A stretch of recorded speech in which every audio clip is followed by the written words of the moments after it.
Hello po, nandito naman tayo.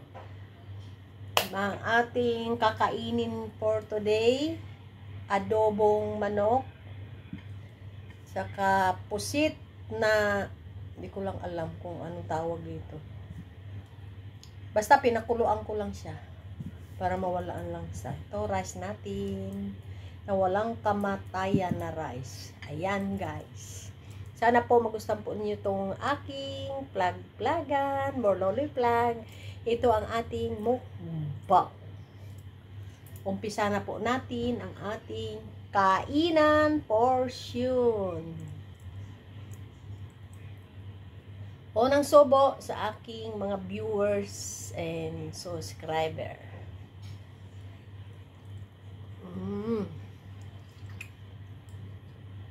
Yummy.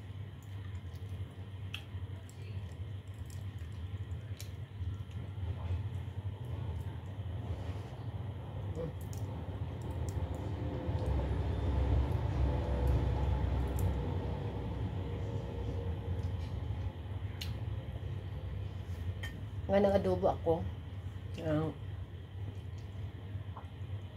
manok. Ang aking amo request.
May papel tayo dito pampunas ng kamay.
Malamig ngayon. Mahangin saka umuulan-ulan. Yung sinampay ko hindi pa natuyo. Kahapon medyo maganda-ganda. Ngayon malamig at saka mahangin. Dapat nga doon tayo sa labas.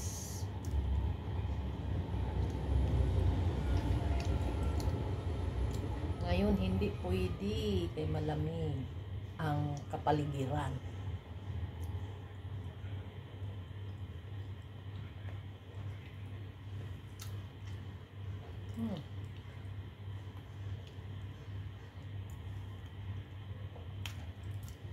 Malamig ang kapaligiran.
May ikukwento ako sa'yo. Sa inyo.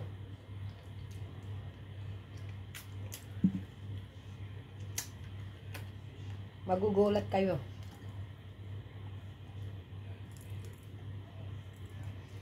Itong anak ko na babae, kahapon nag-usap kami.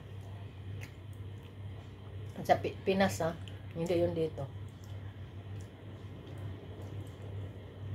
Ang sabi niya, Mama,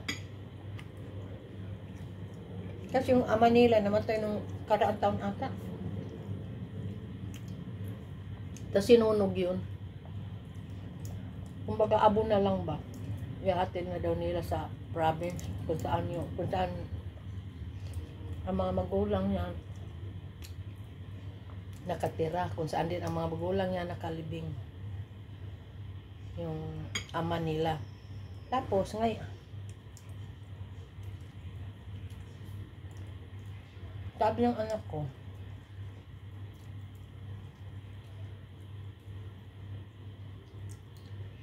ihatid na daw doon. Sabi ko, kung di ihatid nyo, papa naman nyo yan. Pagkatapos noon, tapos na kami nag-usap, gabi na, dito. Doon din siguro tulog na siya, tapos na kami nag-usap.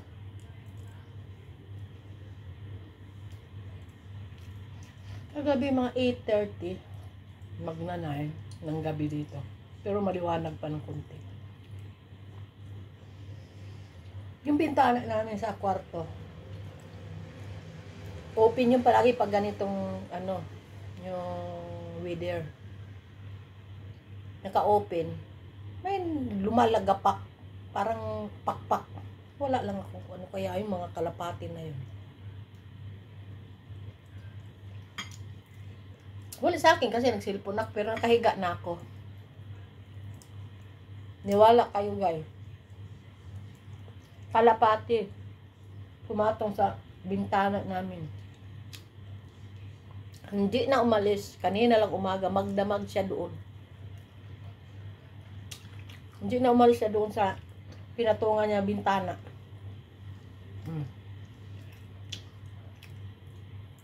Tapos sabi ko, sa tagal ko na dito, never ako na nakakita ng kalapati na bumunta dyan sa aming bintana. Kagabi lang, yung pinag-usapan namin yung ama ng anak ko. Sabi ko nga sa asawa ko, ang kuwanipan, may dito, may ibon, may bird. Sabi, yan, Tapos, sabi pa sa bugawin mo, saghayaan mo na siya dyan.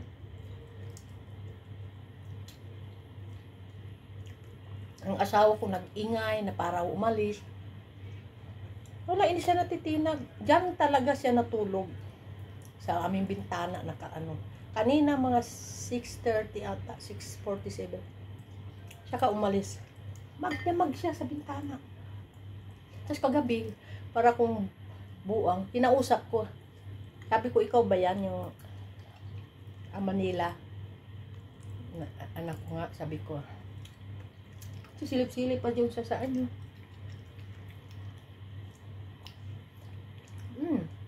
Kung nakausap ko, sabi ko, gabayan mo na lang ka ako yung mga anak mo dyan sa Pilipinas kasi malayo ako. Tapos, wala lang. Sarap na lang, nakatulog na ako.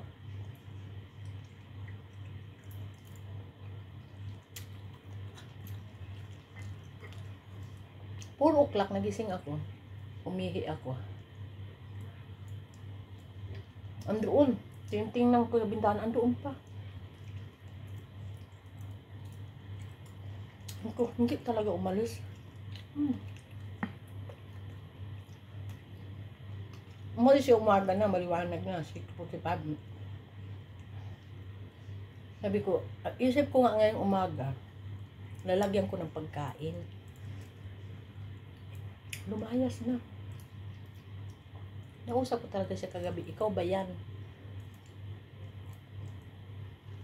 Para kung, sira, binidyo ko pa nga Andyan pa, dito pa yung video. Usapin ko pa sa anak ko.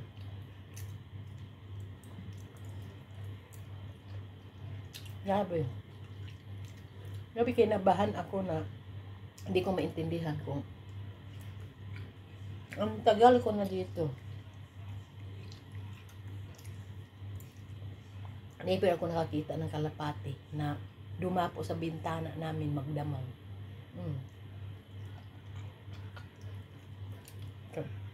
Kagabi lang. Kasi pag-usapan namin yung papa nga nila sa Pinas na ano na nila doon sa sementeryo, katabi ang mama nila, ang papa. Doon sa province.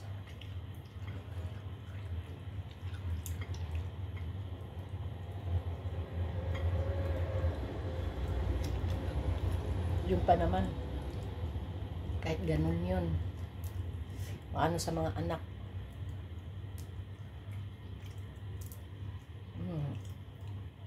Kaya siguro pumunta siya sa akin kasi dadalhin na siya sa probinsya. Siguro yun na lang ang ano niya, na ako na lang ano ng anak niya. Sabi ko, gabayan mo na lang kasi andyan ka. Malayo ka ako.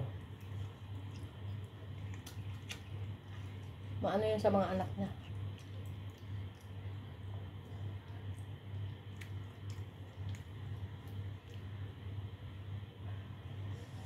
Kahit basta magkasakit ng mga anak nun, hindi mapakali.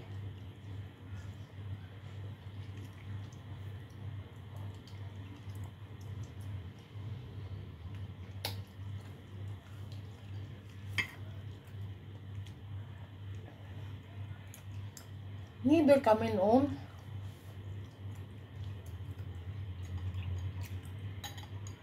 nag-aaway. Wala akong matandaan na nag-aaway kami noong papa ng mga anak ko sa Pilipinas, Manila. Wala.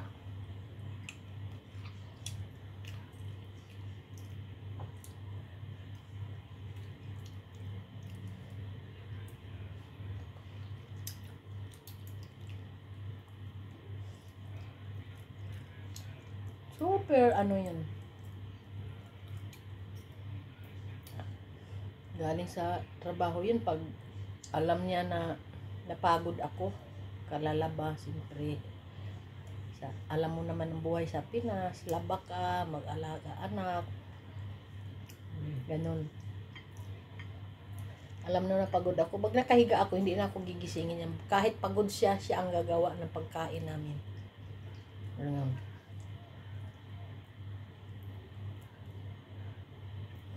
Hindi siya ano na ama. Yun nga lang, na ano siya sa mga barkada niya, nadala.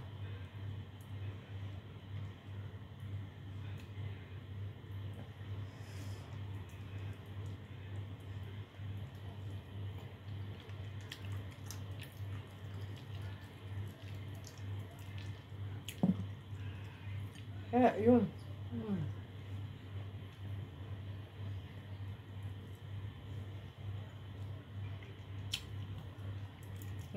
Hindi ko pa nga kinausap yung mga anak ko tungkol dyan.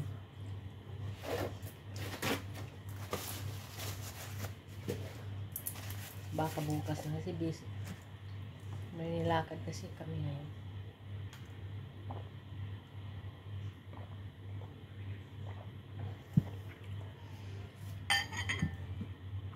Thank you guys. Sana po magustuhan nyo na itong aking konting plug-plugan for today. Ito lang ulam natin. Baka tomorrow mag-ano ako. Sa next video guys, kita po tayo. Salamat sa panonood guys. Thank you po. And God bless. Sana po i-subscribe nyo ako o i-like nyo po ang aking video, share. Thank you guys. God bless.